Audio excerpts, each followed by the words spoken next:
বিশ্বজুড়ে carbon die অক্সাইডের নিঃসরণ মাত্রা বেড়ে যাওয়া নিয়ে উদ্বেগের মধ্যে সুখবর দিয়েছেন বিজ্ঞানীরা।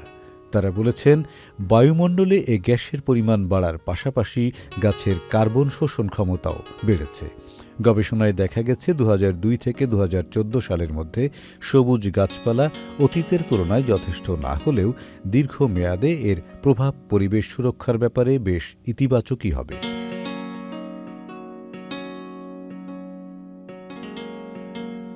গবেষণা দলের প্রধান ড.